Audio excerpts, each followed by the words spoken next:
ನಟ ದರ್ಶನ್ ಅವರು ದೊಡ್ಡ ಮಟ್ಟದಲ್ಲಿ ಖ್ಯಾತಿ ಪಡೆದಿದ್ದಾರೆ. ರೇಣುಕಾಸ್ವಾಮಿ ಕೊಲೆ ಕೇಸ್ನಲ್ಲಿ ಅವರು ಅರೆಸ್ಟ್ ಆಗಿದ್ದಾರೆ. ಆದರೆ ಅವರ ವೃತ್ತಿ ಬದುಕಿಗೆ ಇದು ಕಪ್ಪು ಚುಕ್ಕೆಯಾಗಿದೆ. ಅವರ ವಿರುದ್ಧ ಪ್ರಬಲ ಸಾಕ್ಷಿಗಳು ಸಿಕ್ಕಿದೆ ಎನ್ನಲಾಗ್ತಾ ಇದೆ. ಈ ಎಲ್ಲಾ ವಿಚಾರಗಳ ಬಗ್ಗೆ ಪೊಲೀಸರು ತನಿಖೆಯನ್ನು ನಡೆಸ್ತಾ ಇದ್ದಾರೆ. ಈ ಪ್ರಕರಣದ ಬಗ್ಗೆ ಒಬ್ಬರು ಒಂದೊಂದು ರೀತಿಯ ಅಭಿಪ್ರಾಯವನ್ನ ತಿಳಿಸ್ತಾ ಇದ್ದಾರೆ. ಬಿಗ್ ಬಾಸ್ಗೆ ಅತಿಥಿಯಾಗಿ ಬಂದು ಖ್ಯಾತಿ ಪಡೆದಿರುವಂತಹ ವಿದ್ಯಾಶಂಕರಾನಂದ ಸರಸ್ವತಿ ಸ್ವಾಮೀಜಿಯವರು ದರ್ಶನ್ ಭವಿಷ್ಯದ ಬಗ್ಗೆ ಮಾತನಾಡಿದ್ದಾರೆ. 14ರಿಂದ 15 ವರ್ಷಗಳಲ್ಲಿ ಅವರು ಒಂದಲ್ಲ ಒಂದು ವಿವಾದವನ್ನ ಮಾಡಿಕೊಳ್ತಾ ಇದ್ದಾರೆ. ಕೋಪ ಅನ್ನೋದು ಆಯುಧವೂ ಹೌದು, ದೌರ್ಬಲ್ಯವೂ ಹೌದು. ಆತುರಗಾರನಿಗೆ ಬುದ್ಧಿಮಟ್ಟ. ದರ್ಶನ್ ಅವರು ಜೀವನವನ್ನ ಹಾಳು ಮಾಡಿಕೊಳ್ತಾ ಇದ್ದಾರೆ.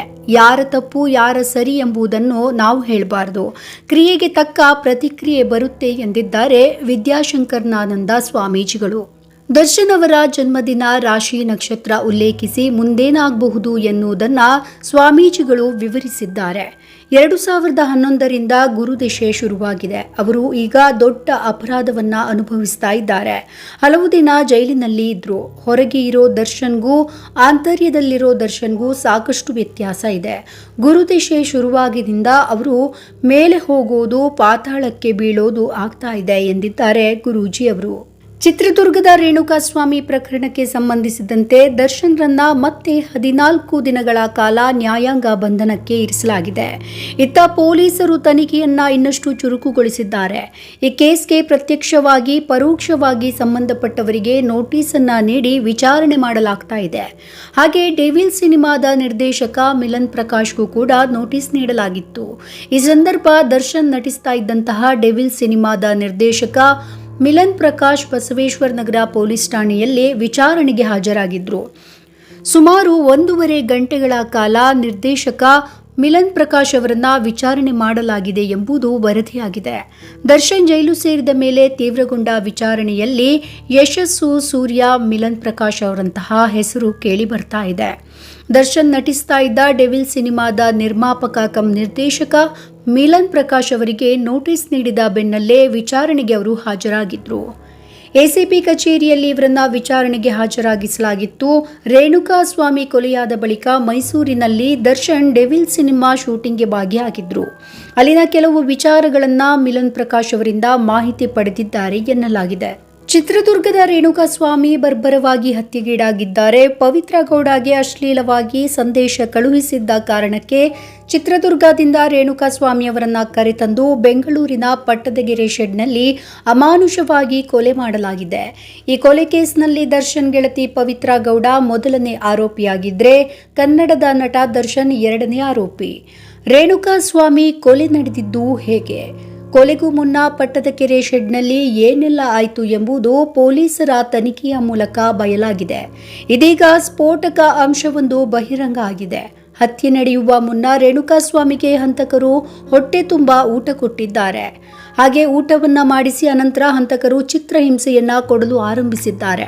ಹತ್ಯೆಗೆ ಈಡಾದ ರೇಣುಕಾಸ್ವಾಮಿಯವರ ಜಠರದಲ್ಲಿ ಜೀರ್ಣವಾಗದ ಆಹಾರ ಇರೋದು ಪೋಸ್ಟ್ಮಾರ್ಟಂ ವರದಿಯಲ್ಲಿ ಉಲ್ಲೇಖಿಸಲಾಗಿದೆಯಂತೆ.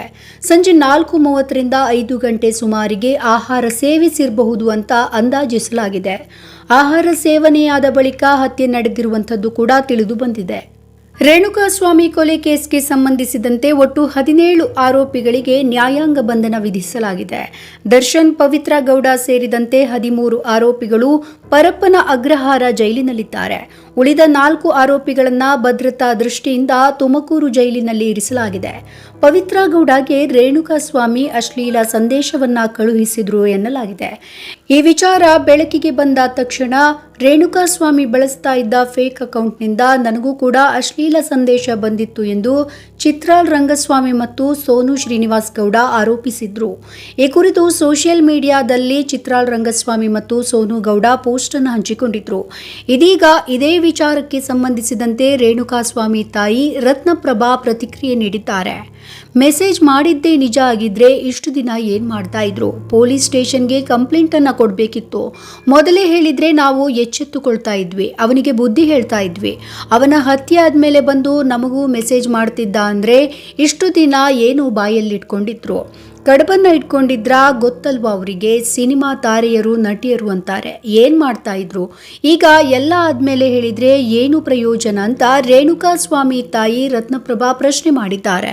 ಶ್ರೀಮುರಳಿ ನಾಯಕರಾಗಿ ನಟಿಸ್ತಾ ಇರುವಂತಹ ಪ್ರಶಾಂತ್ ನೀಲ್ ಕತೆ ಬರೆದಿರುವ ಡಾಕ್ಟರ್ ಸೂರಿ ನಿರ್ದೇಶನದಲ್ಲಿ ಮೂಡಿ ಬರ್ತಾ ಇರುವಂತಹ ಆಕ್ಷನ್ ಸಿನಿಮಾ ಬಗೀರ. ಇತ್ತೀಚೆಗೆ ಇದರ ಚಿತ್ರೀಕರಣ ಪೂರ್ಣಗೊಂಡಿದ್ದು, ಇದರ ಬಗ್ಗೆ ನಾಯಕ ಶ್ರೀಮುರಳಿ ಮಾಧ್ಯಮವೊಂದರ ಜೊತೆಗೆ ಮಾತನಾಡಿದ್ದಾರೆ. ತಮ್ಮ ಮನಸ್ಸಿಗೆ ಅತ್ಯಂತ ಹತ್ತಿರವಾದ ಪಾತ್ರ ಇದು ಎಂದಿರುವಂತಹ ಶ್ರೀಮುರಳಿ, ಶೂಟಿಂಗ್ ಮುಗಿದ್ರೂ ಕೂಡ ಆ ಪಾತ್ರದ ಗುಂಗಿನಿಂದ ಹೊರಬರಲು ಸಾಧ್ಯ ಆಗ್ತಾ ಇಲ್ಲ. ಅಷ್ಟರ ಮಟ್ಟಿಗೆ ಬಗೀರ ಆವರಿಸಿಕೊಂಡಿದ್ದಾನೆ. ಯಾವ ಸಂದರ್ಭದಲ್ಲಿ ಹೇಗೆ ಪ್ರತಿಕ್ರಿಯೆ ನೀಡಬೇಕು ಎನ್ನುವುದು ಈ ಪಾತ್ರ ಅದ್ಭುತವಾಗಿ ನಿಭಾಯಿಸುತ್ತೆ.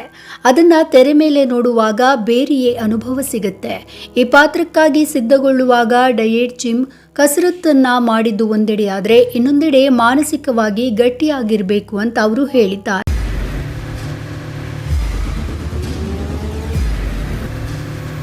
ಪ್ರಜಾಮಾರ್ಗ ನ್ಯೂಸ್, ಇದು ಜನಸಾಮಾನ್ಯರ ಧ್ವನಿ. ನಮಸ್ಕಾರ. ನೀವು ನೋಡ್ತಾ ಇದ್ದೀರಾ ಪ್ರಜಾಮಾರ್ಗ ನ್ಯೂಸ್. ರಾಷ್ಟ್ರದ, ರಾಜ್ಯದ, ರಾಜಕೀಯದ ಬಗ್ಗೆ ಹೆಚ್ಚಿನ ಸಿನಿಮಾ ಅಪ್ಡೇಟ್ಗಳಿಗಾಗಿ ಫಸ್ಟ್ ಲೈಕ್ ಮಾಡಿ, ಸಬ್ಸ್ಕ್ರೈಬ್ ಆಗಿ, ಹಾಗೆ ಫಾಲೋ ಕೂಡ ಮಾಡಬೇಕು.